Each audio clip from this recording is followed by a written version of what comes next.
Now I'm going to share with you a website called Xtra Math. This is a great resource for students who need to practice their math facts.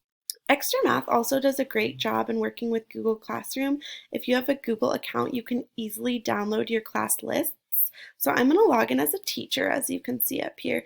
When students log in, they would click student and they would click their name.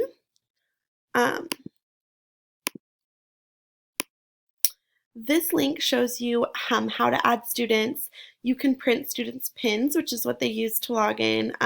Typically, this would be something that you would probably do at the beginning of the year and send home.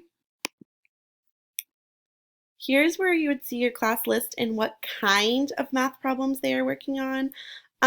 So you can see that it does a great job at giving students questions on their own level. For example, here, if Xander is working on multiplication, I can click his name and I can change the program that he is doing. So right now, he's working on multiplication and division, but I could go here and type that I want him to work on beginning addition.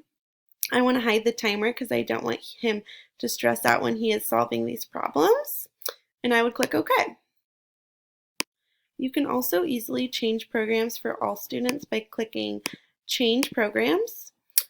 You can select every student's name, and I could assign all of my students a mixture of addition, subtraction, multiplication, and division. And I would click Change and Done.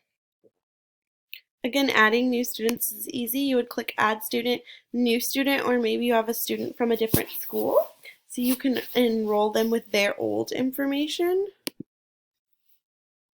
I think Xtra Math will be a great tool for teachers to use in their classrooms during math rotations, or even if we are doing distance learning, to assign online.